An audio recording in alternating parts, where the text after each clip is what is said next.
As pessoas, tudo bem? Boa tarde.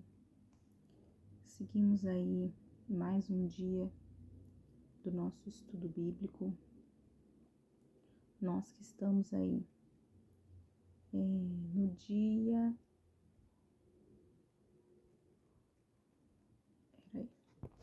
dia 25, Êxodo capítulo 12 e capítulo 13. Nós que vimos aí na semana passada o 11, em que a gente tem o princípio ali das pragas do Egito. Princípio não, gente. É a última praga do Egito, né? Que é o anúncio aí da morte dos primogênitos. Conforme o pedido de vocês, não farei mais vídeos pela noite, visto que de noite a gente vai ficando cansado, vai trocando as coisas, bate a canseira mesmo. E aí agora, só vídeos de dia, tá?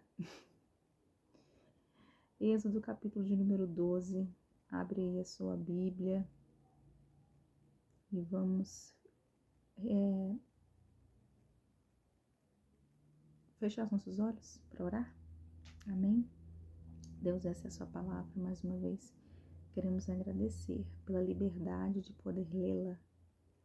Mais uma vez, esteja conosco aqui, nos auxiliando, nos ajudando, nos dando interpretação. Assim eu oro em nome de Jesus. Amém. Então, como eu falei, né, no 11, a gente viu ali que Moisés, ele vai até Faraó e diz, né, que se você não fizer, o Senhor vai permitir que todo primogênito, desde o gado até o servo, a você próprio, venham a se perder.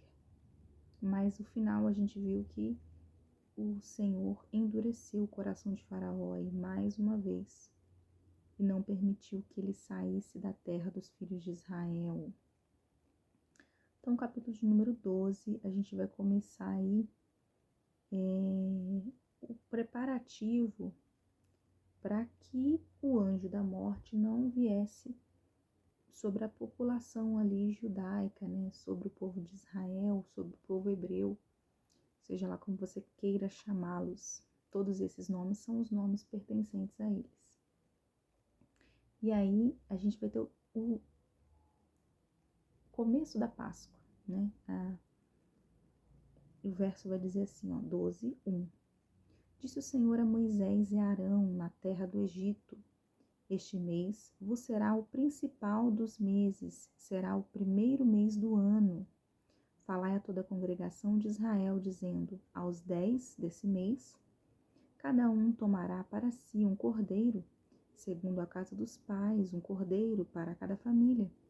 Mas se a família for pequena para um cordeiro, então convidará ele o seu vizinho mais próximo, conforme o número das almas, conforme o que cada um puder comer. Por aí calculareis quantos bastem para o cordeiro. O cordeiro será sem defeito, macho de 1 ano. Podereis tomar um cordeiro ou um cabrito, e guardareis até o 14º dia desse mês, e todo o ajuntamento da congregação de Israel o imolará no crepúsculo da tarde. Tomarão do sangue e o porão em ambas as ombreiras e na verga da porta, nas casas que o comerem.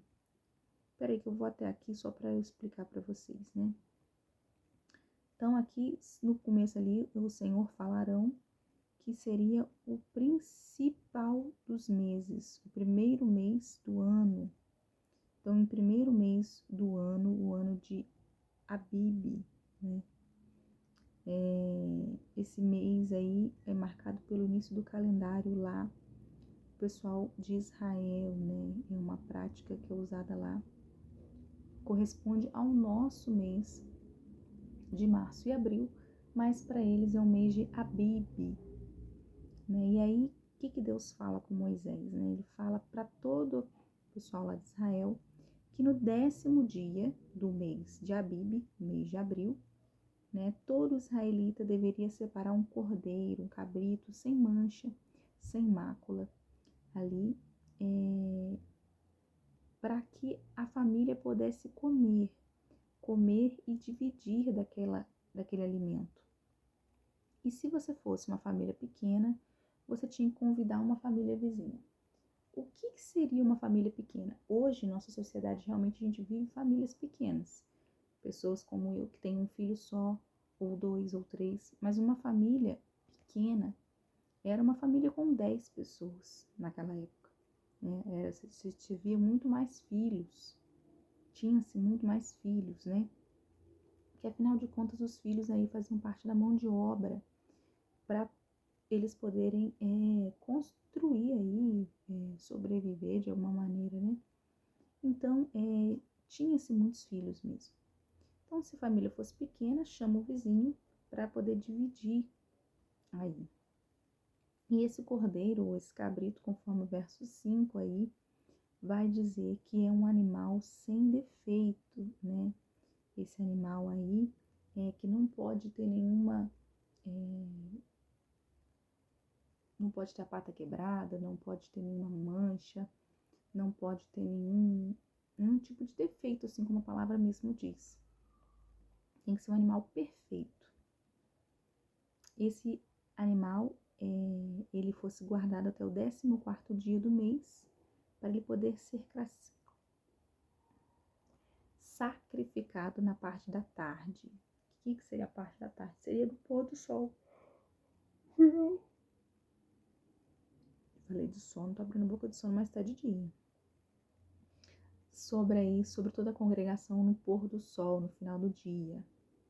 Então aí, esse cordeiro a qual eles haviam sacrificado, ele deveria ser tirado o sangue desse animal e recolhido esse sangue para que eles pudessem passar aí nos umbrais, nesse retângulo que a porta faz, né, da porta, para marcar as casas, né, para diferenciar as casas. E aí a palavra continua dizendo, né, verso 8, naquela noite comerão a carne assada no fogo com pães asmos e ervas amargas, e comerão. Não comereis do animal nada cru, nem cozido em águas, porém assado ao fogo, a cabeça, as pernas e a fressura. Nada deixareis dele até pela manhã. O que, porém, ficar até pela manhã, queimá-lo-eis. Desta maneira o comereis, lombos, cingidos, sandália nos pés e cajado na mão. Comê-los-eis à pressa é a Páscoa do Senhor. Então fala aí que as pernas vão ser assadas em fogo e não poderia deixar sobrar nada. Então era uma carne assada, um churrasco, né? Que não poderia deixar nada ficar para contar a história, para comer tudo. E se sobrasse, tinha que ser descartado, tinha que ser queimado. Esse animal aí assado, esse cordeiro, né? Tinha que ser acompanhado aí de ervas amargas, né? Essas ervas que tinham... A Páscoa nada mais é do que a representação da morte de Cristo, né? Hoje a gente entende isso, Jesus já veio, mas a Páscoa é um antigo sacrifício que remete a Jesus. A Bíblia tem muito disso. Ela tem passagens do antigo que representam algo que vai acontecer no novo. Então, o cordeiro sem mancha, sem mácula, é o próprio Jesus, é o próprio Messias, apresentado aqui para cada um de nós. Ele veio e morreu por nós, né? E o seu sangue, o sangue nos umbrais, é por conta do seu sangue que foi vertido na cruz, que nós temos acesso à graça de Deus, à misericórdia de Deus. A graça e a misericórdia é porque Ele nos ama, mas pelo seu sangue, por aqueles que os aceitaram como o Senhor e o suficiente Salvador, temos acesso ao Pai, podemos estar com Ele lá agora no céu, porque nós reconhecemos que Ele é o único suficiente Salvador. Mateus capítulo 28, verso 19 e 20, fala que nós devemos todo aquele que nele crê, aquele que aceitar Jesus como único e suficiente Salvador, reconhecer isso diante dos homens. Fala assim: ide por todo mundo pregar o evangelho a toda criatura, batizando-os em nome do Pai, do Filho e do Espírito Santo, para que todo aquele que nele crê não pereça, mas tenha vida eterna. É isso que fala Mateus 28. Mas basicamente, aqueles que recebem a mensagem da salvação, o aceitam, têm esse direito a ter esse lugar no céu. E é um processo, eu não posso garantir para você, nem que eu mesmo, ou que você próprio vai estar com ele lá na glória. Só o Pai tem esse senso de justiça. A nós cabe apenas obedecer. A linguagem do amor é a obediência, é o que ele espera de cada um de nós. Então, nós obedecemos a ele em todos os seus mandamentos, em tudo que ele deixou para nós nas Escrituras, crendo aí que no dia vindouro ele virá retornar, buscar sua noiva, que somos nós, a sua igreja, e que se porventura nós viermos aí a morrer, a perecer, lá na frente ele nos ressuscitará e estaremos com o Pai na glória. E aí eu falei que o cordeiro, né,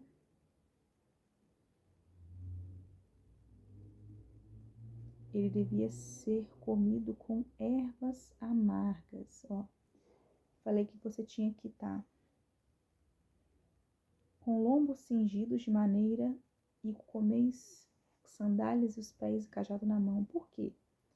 Porque, primeiramente, a questão dos pães lá. Os pães a gente ainda não falou aqui, mas ele devia ser comido com pães amargos, pães asmos e ervas amargas, né? Para poder representar aí o sofrimento, né? O momento aí em que eles experimentaram da escravidão, porque isso mais à frente vai se tornar um símbolo, né? Algo a se repetir mais de uma vez. Vai ser feito aqui nesse primeiro instante, mas depois, por todo o povo de Israel, uma vez por ano, esse vai ser lembrado, esse mês de Abib vai ser lembrado pelo esse período que o povo passou no Egito. Então, além deles estarem ali comendo aquela refeição com muita pressa, eles deviam estar prontos para sair, né? A roupa arrumada e sandália nos pés, como se fossem sair para já. E aí foi instituída assim a Páscoa do Senhor. E aí vem, né?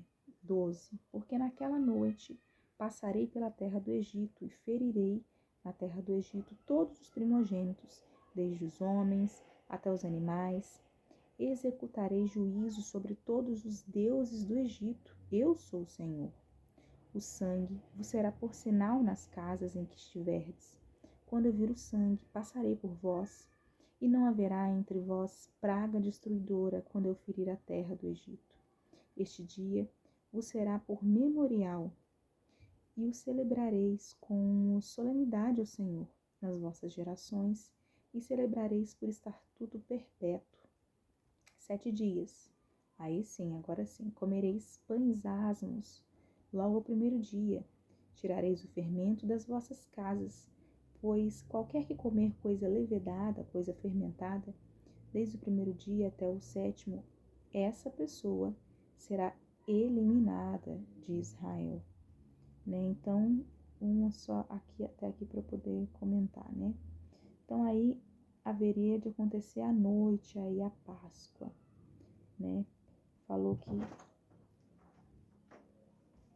eis que haveria de ferir ali, e ferir também no sentido de acabar com as crenças dos deuses egípcios que existiam naquela época, né? Caiu aqui meu celular, eu de novo. Então aí eis que é instituída a Páscoa, né? E a palavra Páscoa significa passar por cima. Então o anjo, né, da morte ali, né, o juízo de Deus sobre o povo ali de Israel e sobre aquele que tivesse a casa marcada aí pelo sangue do cordeiro, passaria por cima, né? Seria poupado. Então, aquele que tinha o sangue, essa última paga passou por cima. O juízo de Deus passou por cima dos israelitas, né? Deus poupou aí o seu povo escolhido. Então, aquele dia, Deus deixou bem claro que ele seria um memorial para todo israelita e para aquela futura geração, né? Verso 14, este dia vos será por memorial, e o celebrareis como solenidade ao Senhor nas vossas gerações. Então, é para vocês levarem isso aí como algo eterno, né? Uma festa ao Senhor, algo a se repetir aí mais para frente. E ele ainda deixou algumas regras específicas, né? A respeito do pão com fermento durante 7 dias, né? Logo no primeiro dia o fermento tinha de ser tirado das casas. Quem tiver qualquer coisa fermentada durante esses dias sofreria eliminação da congregação de Israel. O fermento aí tinha significado de corrupção. Lembra que a gente leu também em Mateus a respeito do fermento lá, que representava o pecado, né? Que ele tem que ser tirado, tem que ser deixado. E depois haveria santa convocação. Que aí o verso 16, ao primeiro dia haverá para vós outros santa assembleia, também no 7º dia tereis santa assembleia. Nenhuma obra se fará nele, exceto o que diz respeito ao comer. Somente isso podereis fazer.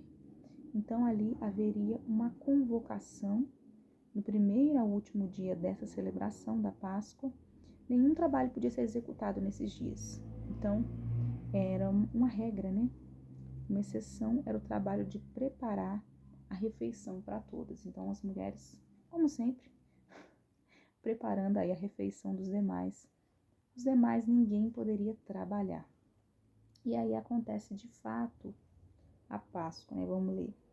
Guardai, pois, a festa dos pães asmos, porque neste mesmo dia tirei vossas hostes da terra do Egito. Portanto, guardareis este dia para vossas congregações por estatuto perpétuo. Desde o dia 14 do primeiro mês, à tarde, comereis pães asmos até a tarde do dia 21 do mesmo mês. Por 7 dias não se ache nenhum fermento nas vossas casas, porque qualquer que comer pão levedado será eliminado da congregação de Israel, tanto peregrino como natural da terra. Nenhuma coisa levedada comereis. Em todas as vossas habitações comereis pães asmos.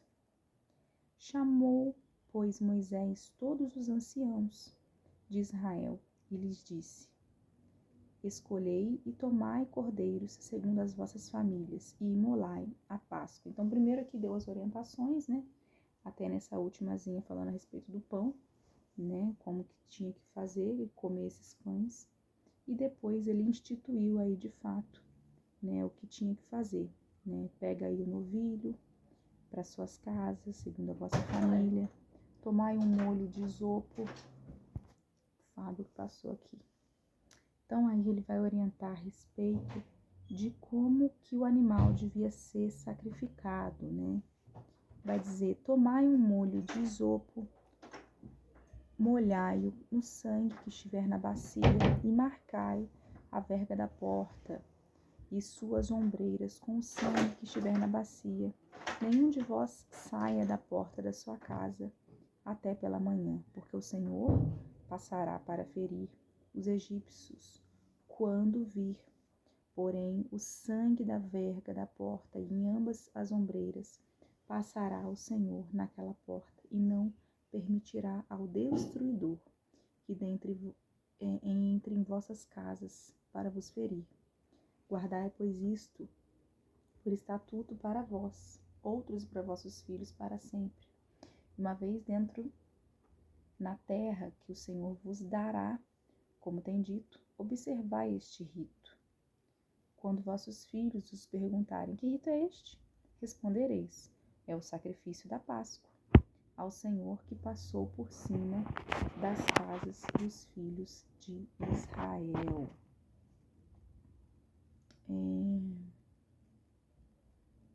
No Egito, quando feriu os egípcios e levou as vossas casas, então o povo se inclinou e adorou.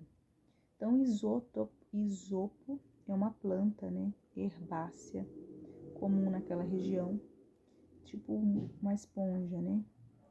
E aí ela auxiliava ali para eles poderem marcar. Vai dizer a respeito aí do sangue do animal.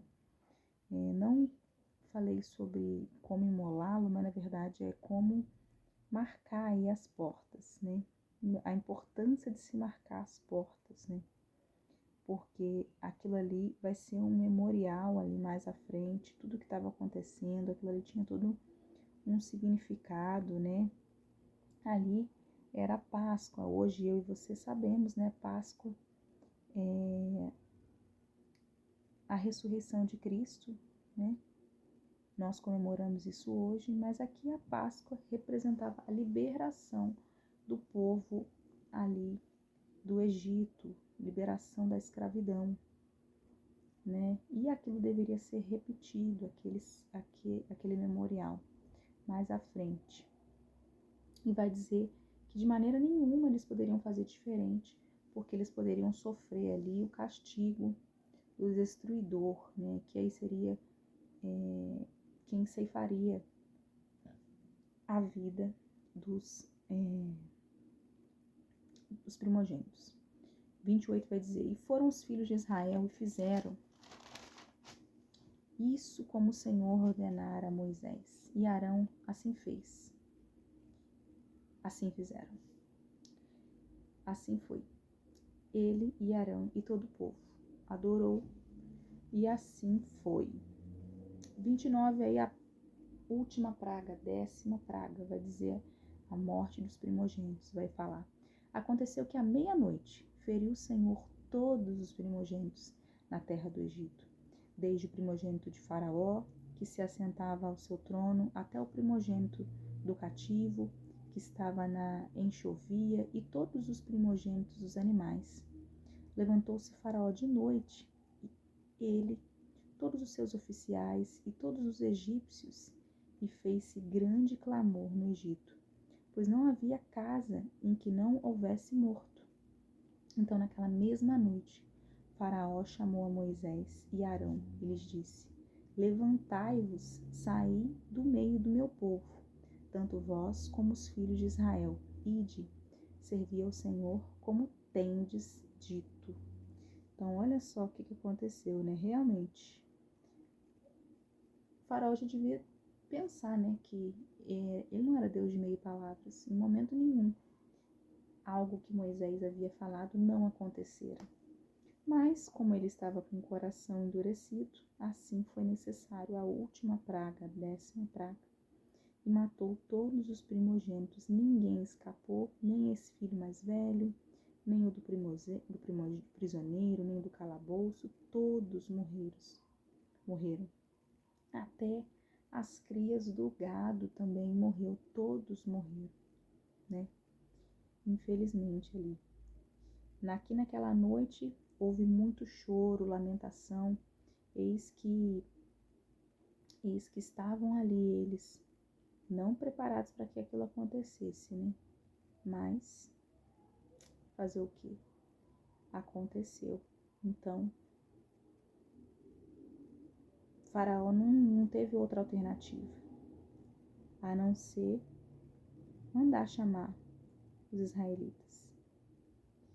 Ele convoca a Moisés e Arão e pede: sai, imediatamente, sai do meio dos egípcios, pode ir embora. Naquela mesma noite, devia ser, 3 horas da manhã, mas o fato é que naquela mesma noite ele liberou. E ele ainda fala mais, pode ir lá, presta seu culto, só que, verso 32, levai também convosco vossas ovelhas, vosso gado, como tendes dito, ide-vos embora e abençoai-me também, a mim. Bora, galera!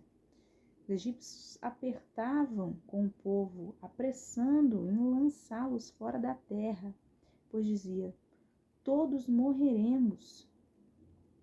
Então aí tamanho foi o desespero, né, do que depois daquilo acontecer, que as próprias pessoas, o próprio faraó falou: aproveita a hora por mim aí, abençoa a mim também, vai embora, se bobear é uma maldição ter vocês aqui com a gente. Talvez esse é o pensamento, né, de faraó.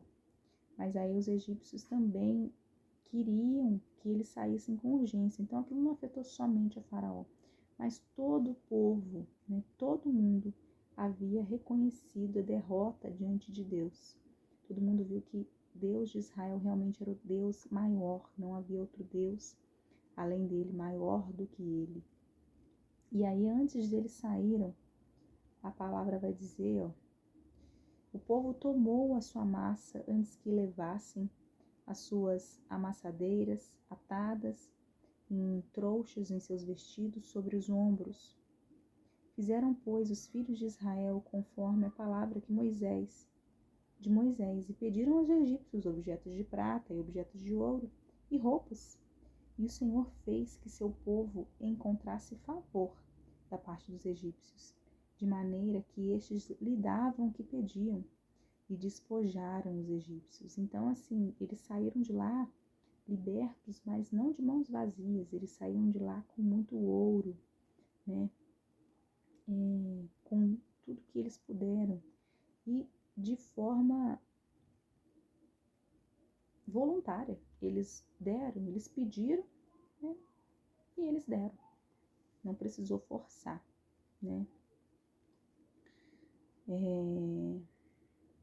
A gente sabe que na história, né, o filho mais velho, o primogênito, assim como a gente viu lá Esaú e Jacó lutando pela primogenitura, o primogênito tinha sim essa importância, né? Ele é o principal herdeiro do trono.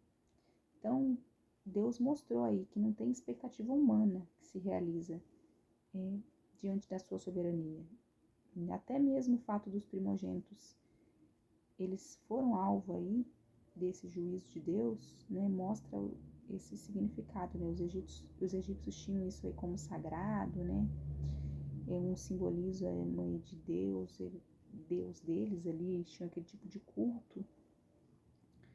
E aí, até os animais morrendo, mostra que não havia divindade que fosse capaz de proteger eles ali, do Deus de Israel. E aí, beleza, vamos continuar, né? A saída dos israelitas do Egito. Assim partiram os filhos de Israel de Ramsés para Sucote, cerca de 600.000 a pé, somente os homens, sem contar mulheres e crianças. Subiu também com ele um misto de gente, ovelha, gado, muitíssimos animais. E cozeram bolos asmos, lembra, não podia ter fermento, da massa que levaram do Egito, pois não se tinha levedado, porque foram lançados fora do Egito. Não puderam deter-se, não havia preparado para si provisões, porque foi tudo muito rápido, bate pronto, então não deu tempo para separar as coisas, né? Simplesmente eles foram liberados, né, ali para poder seguir viagem. Ramsés, aqui a gente fala que era uma pessoa, mas na verdade Ramsés era uma cidade, tá? Era uma cidade agrícola ali perto do rio, né? Hoje a gente, pela história, a gente tem essa informação, né? E fala que eles partiram ali daquele lugar. E 600.000 os que eram da parte de idade militar, né? Os demais a gente não tem informação, mas vamos dizer que cada homem adulto tivesse sua esposa e seus filhos, a gente pode multiplicar esse número por 3, no mínimo, se for uma família pequena. Mas a gente sabe que tinham muitos mais, né? Mas só para ter um cálculo mais ou menos.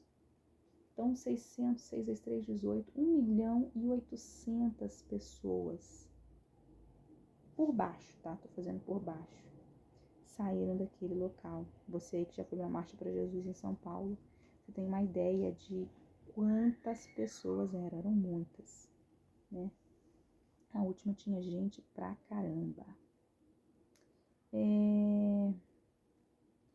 E aí vai dizer que tinha um misto de gente, ovelha, tudo ali, animais, era um montoeiro de coisa, né? Muitas pessoas se misturaram, talvez ali também escravos, outras pessoas com outras religiões, outros grupos semitas, provavelmente ali pessoas que tinham acreditado, ali constituíram um casamento, seja aí como for, né?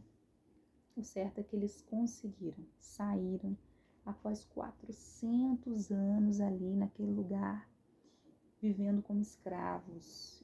Realmente a palavra do Senhor se cumpriu, a palavra dita lá no começo do Gênesis para Abraão, e depois repetida aí a Isaac e a Jacó. E aí vai continuar dizendo algumas recomendações a respeito da Páscoa, né? Para eles de maneira nenhuma não utilizarem o fermento. E vai falar também no verso 40. Ora, o tempo que os filhos de Israel habitaram no Egito foi 430 anos. Aconteceu que ao cabo de 430 anos, nesse mesmo dia, todas as hostes do Senhor saíram da terra do Egito. Esta noite se observará o Senhor, porque nela os tirou da terra do Egito. Esta é a noite do Senhor, que devem todos os filhos de Israel comemorar as suas gerações. Disse mais o Senhor a Moisés e a Arão. Essa é a ordenança da Páscoa. Nenhum estrangeiro comerá dela. Porém, todo escravo comprado por dinheiro, depois de ter circuncidado, comerá dela. O estrangeiro e o assalariado não comerão dela. O cordeiro, então assim, para poder participar, a pessoa teria que ser circuncidada. Para poder ser circuncidada, ela tinha que professar aí pelo menos a mesma fé, né? Aceitar, receber essa marca e esse sinal, né? Seja ele escravo, estrangeiro, assalariado, senão não poderia participar dessa celebração.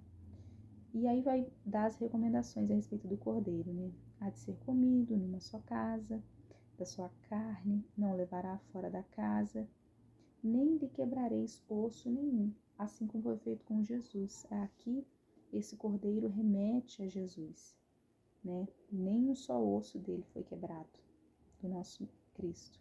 Esse cordeiro, ele remete a Jesus. Toda a congregação de Israel fará, todos, sem exceção. Porém, se algum, aí volta a dizer, estrangeiro se hospedar contigo e quiser celebrar a Páscoa do Senhor, seja-lhe circuncidado todo macho, então se chegará e a observará, e será como natural da terra, mas nenhum incircunciso comerá dela. Então, para poder participar da Páscoa, teria que ter esse sinal. Para nós é como se fosse o batismo, né? A gente faz ali aquela Santa Ceia, e aí só pode participar da ceia quem passa pelo batismo. O que é o batismo? O batismo, você aceita o Senhor como seu único e suficiente Salvador diante das pessoas, professa a sua fé, faz um estudo de batismo, tem um entendimento disso. Crianças normalmente acima de 12 anos ou menores com autorização dos pais, e adultos, né, com o coração quebrantado nesse sentido. Depois que fazem a lição, tem aí a cerimônia do batismo, né, em que a pessoa passa pelas águas e tem essa representação nas águas em que a gente deita a pessoa como se o velho homem morresse ali, ficasse ali naquelas águas e um novo homem fosse levantado ali naquele lugar. Então é isso que é o batismo para nós cristãos protestantes, né? E a circuncisão era como se fosse esse símbolo. E aí, para nós, quem passou pelo batismo tem direito a participar da Santa Ceia. E para eles, quem passou pela circuncisão, que é o todo macho que recebe uma marca no órgão masculino, né, no prepúcio, poderia participar aí da Páscoa. Quem não tivesse, não participaria. Então, a mesma lei, haja para o natural e para o forasteiro que peregrinar entre vós, que fizeram todos os filhos de Israel, como o Senhor ordenara a Moisés e Arão, assim fizeram. Naquele mesmo dia, o Senhor, os filhos de Israel do Egito, segundo as suas turmas. Então, aí, segundo foi ordenado, foi feito, né? Deus aí finaliza, a Bíblia, né? Finaliza a passagem, dizendo que naquele mesmo dia, os filhos de Israel do Egito saíram ali daquele lugar.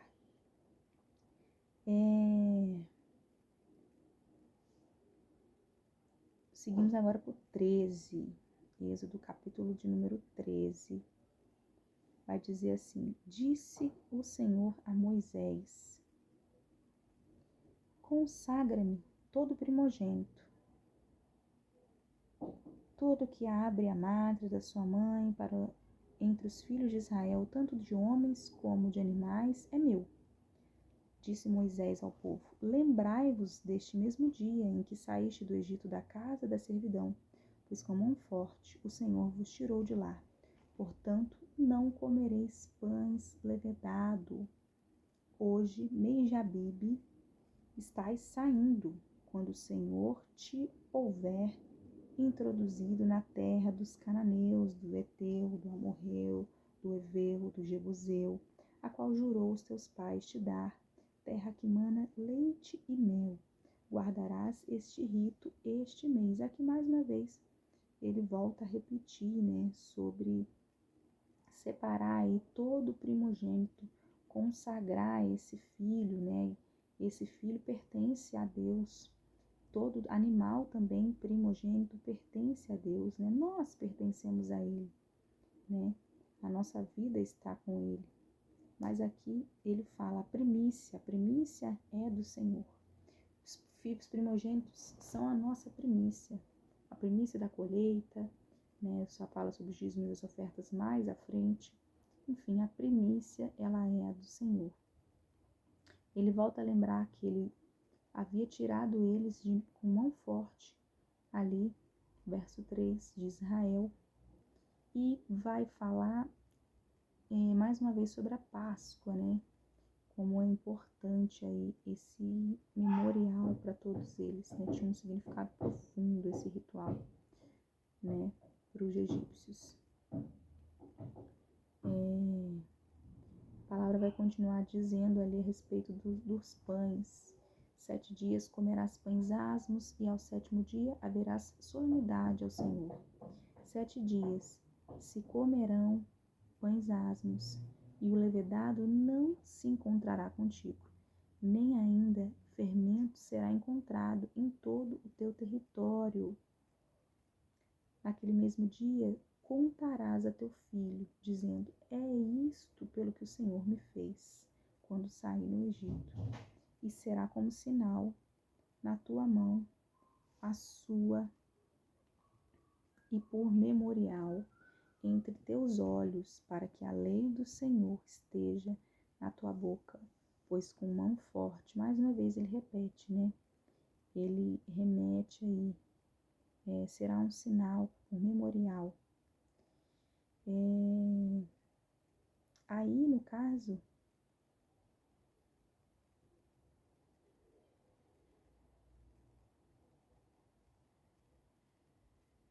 deixa eu só ver uma coisa aqui, peraí.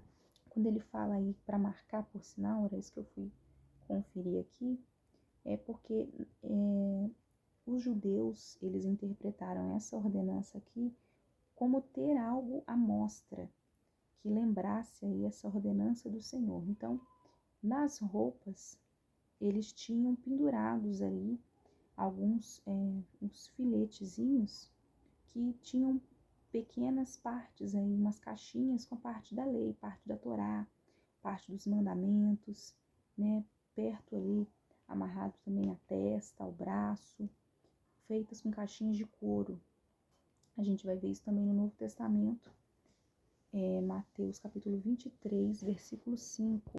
Olha, vou ler aqui, ó. Praticam, porém, todas as suas obras com o fim de serem vistos dos homens, pois alargam os seus filactérios e alongam as suas franjas. Está aqui, Jesus estava repreendendo os escribas e os fariseus, porque eles andavam com aquilo tudo pendurado a respeito do testamento, das práticas, né? Eles se exibiam com aquilo ali, mostrando somente religiosidade. Eles não praticavam aquilo que eles exibiam. Então aí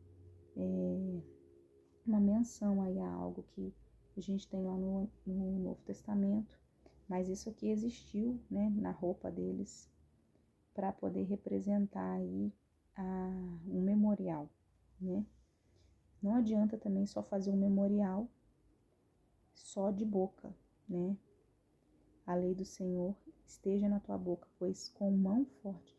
Não adianta a gente só fazer isso. Portanto, verso 10, guardarás essa ordenança no determinado tempo do ano em ano.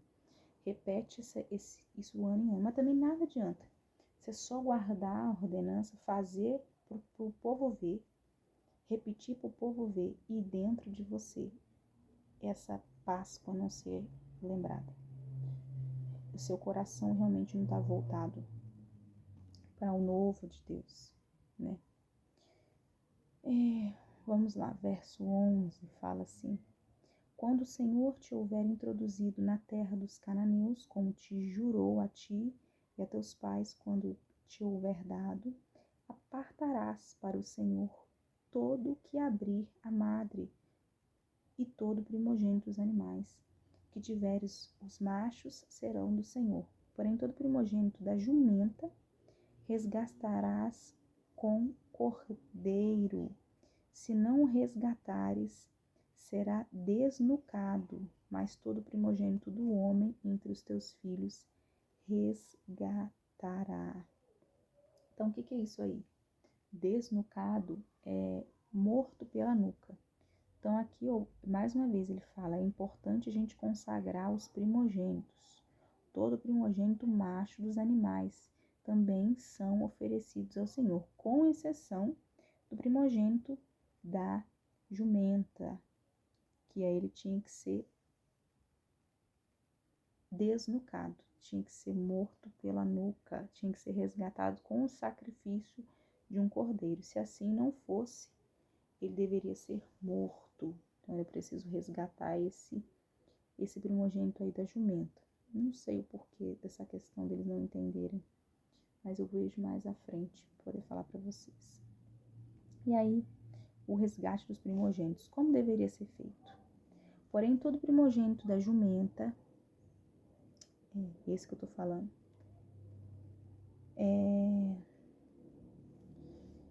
tinha que ser resgatado. Então, significa o quê? Que enquanto o primogênito de um animal podia ser dado ao Senhor como oferta de holocausto, os filhos dos primogênitos dos homens jamais podiam ser oferecidos dessa forma, ou seja, todo filho primogênito tinha que ser resgatado, tinha que ter o sacrifício.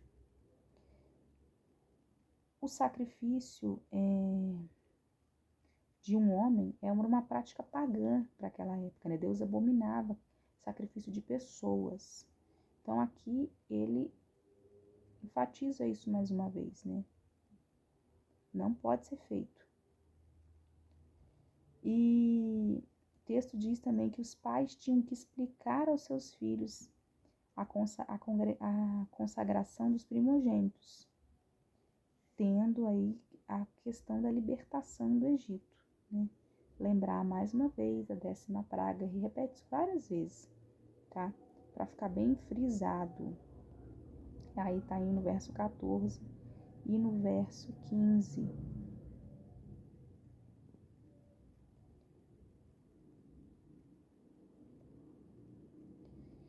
Verso 17. Tendo Faraó deixado ir o povo, Deus não o levou pelo caminho da terra dos filisteus, posto que mais perto, pois disse: para que, porventura, o povo não se arrependa vendo a guerra e torne ao Egito.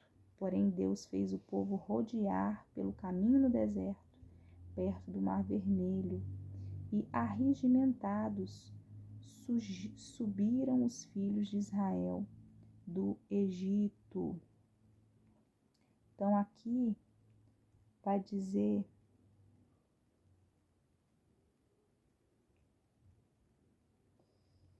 que a rota do caminho que eles pegaram era o mais longo, visto que o mais curto era para a terra dos filisteus. Porém, Deus lá não os levou, porque pode ser que eles se assustassem com alguma guerra que eles vissem passando por ali. Então, ele fez eles pegarem um caminho mais longo, né, que era rodear ali perto do Mar Vermelho. E assim eles foram, né, eles saíram por essa terra com todas essas pessoas, como se fosse um exército. Não imagina esse monte de gente, é como se fosse um exército mesmo, né?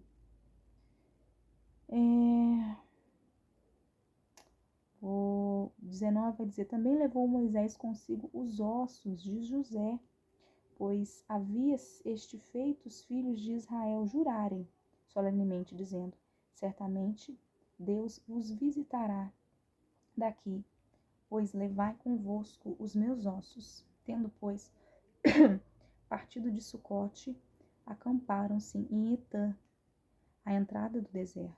O Senhor ia diante deles durante o dia numa coluna de nuvem para o guiar pelo caminho, durante a noite numa coluna de fogo para os alumiar, a fim que caminhassem de dia e de noite, porque se apartou do povo a coluna de nuvem durante o dia, nem a coluna de fogo durante a noite. Né? Então aqui os restos, né, de José, o filho de Jacó, foram levados, visto que ele pediu, né, José, que era aí o governador do Egito, ele foi levado, né, realmente aí cumpriu o desejo. Todos aí foram para a terra prometida, inclusive os ossos de José. E aí, no finalzinho, a gente vai finalizar com a presença de Deus ali em tempo constante, tanto pela nuvem durante o sol quente, né? Tinha que ter uma nuvem mesmo, imagina o sol escaldante de um deserto, quanto a noite no deserto, que era muito fria. Então tinha uma coluna aí de fogo que protegia eles do frio da noite no deserto. Então aí você vai ver estes símbolos aí que mostram a presença de Deus e que Deus não os desamparou. Amém? Agora vamos para Mateus capítulo 16. E aqui, Mateus capítulo 16, nós que anteriormente vimos aí os 2 milagres dos peixes, né? Tanto ali os 5 pães e 2 peixes, quanto os 7 pães e os peixes, né? Se alguém te falar que tem um milagre só de peixe, é mentira. Tem 2. Aqui a gente vai ver Jesus continuando a ensinar, né? Diz assim, aproximando-se os fariseus e os saduceus, testando, pediram-lhe que lhe mostrasse um sinal vindo do céu. Ele, porém, respondeu, chegada a tarde, dizeis, haverá bom tempo, porque o céu está avermelhado. E pela manhã, hoje, haverá tempestade, porque o céu está de um vermelho sombrio. Sabeis, na verdade, discernir o aspecto do céu. Não podereis discernir os sinais dos tempos? Então, fala aí, vocês estão vendo como é que está o céu? Quando eu voltar, o céu vai estar praticamente desse jeito, né? Não adianta vocês conhecerem aí toda a doutrina da interpretação da lei, sendo que vocês não conhecem os sinais daquele que virá dos céus, né? Jesus, autoridade que virá sobre vocês. E aí ele vai continuar, né? Uma geração má e adúltera pede um sinal, e nenhum sinal lhe será dado, senão o de Jonas, deixando-os, retirou-se. Né? Chamou eles ali de hipócritas. Né? Jonas aí, que passou aí pela boca do peixe, ele que foi mandado a pregar ao povo, E ele não queria ir porque ele sabia que eles eram pecadores, que eles eram um povo que não tinha temor a Deus. Mas é isso, e Deus nos pede para termos fé e seguir o seu direcionamento, independente de quem sejam as pessoas. A gente tem que fazer o ID. Né? Bora lá. O fermento de fariseus e saduceus. Vai dizer, ora, tendo os discípulos passado para o outro lado, esqueceram-se de levar pão. E Jesus lhes disse, vede e cautelai-vos do fermento dos fariseus e dos saduceus. Ele, porém, discorriam entre si, dizendo, é porque não trouxemos pão. Percebendo Jesus, disse, por que discorreis entre vós, homens de pequena fé, sobre o não terdes pão? Não compreendeis ainda, nem vos lembrais dos 5 pães para 5.000 homens e dos quantos cestos tomastes? Nem dos 7 pães para os 4.000 e de quantos cestos tomastes? Como não compreendeis que não vos falei a respeito de pães, e sim acautelai-vos do fermento dos fariseus e dos saduceus? E então entenderam que não lhes dissera que se acautelassem do fermento de pães, mas da doutrina dos fariseus e dos saduceus, né? Sobre ter o discernimento espiritual aí, dos sinais dos tempos, da presença de Deus. Não estou falando do pão, não estou falando nada disso com vocês, estou falando aí da importância de reconhecer a ação de Deus em meio aos desafios aí da vida cotidiana, das mudanças. É sobre isso que ele estava falando, né? Ter essa reflexão sobre a própria fé, sobre a própria busca espiritual, era sobre isso que ele estava falando. Indo Jesus para o lado de Cesareia de Filipe, perguntou a seus discípulos, quem diz o povo ser filho do homem?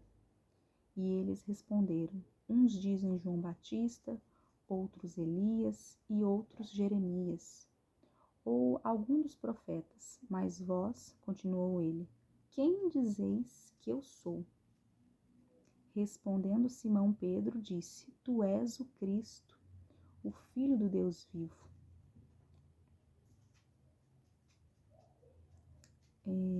Então Jesus lhes afirmou, bem-aventurado é Simão Bar-Jonas, porque não foi carne e sangue que te revelaram, mas meu Pai que está nos céus.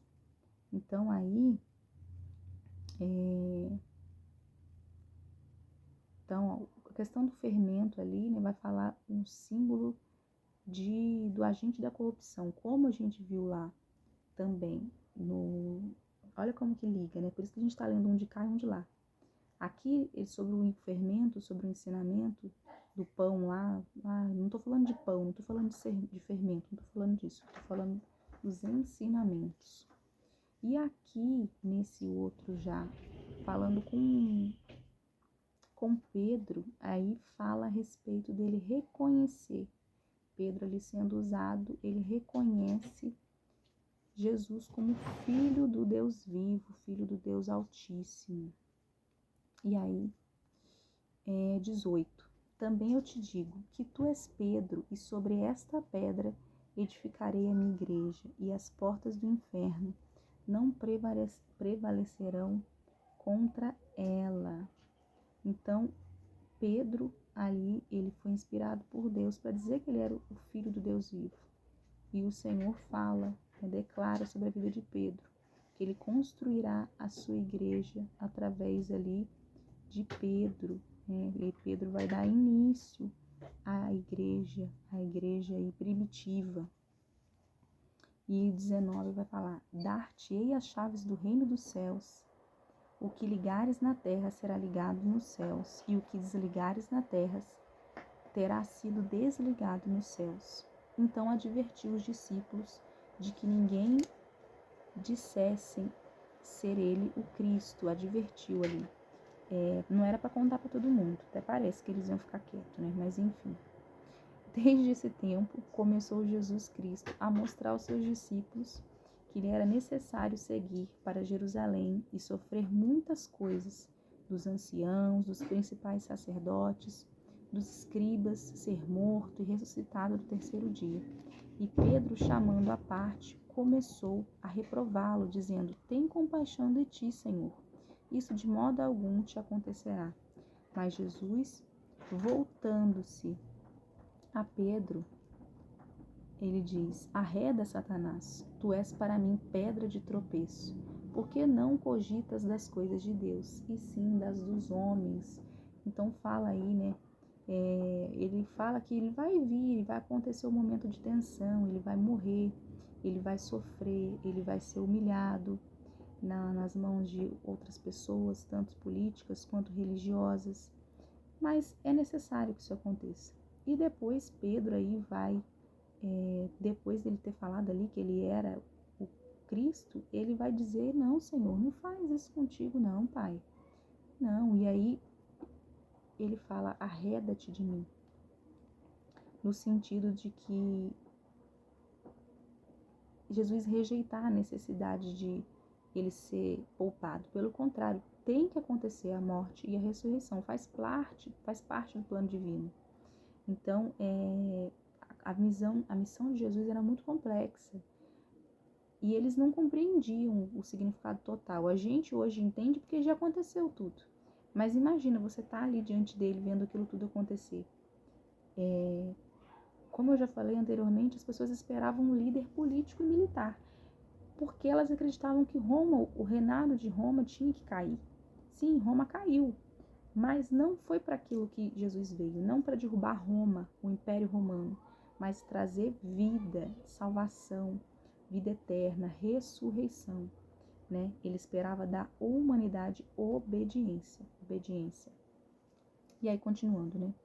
O discípulo deve levar sua cruz. Verso 24 diz assim: então disse Jesus a seus discípulos: se alguém quer vir após mim, a si mesmo se negue, tome sua cruz e siga-me.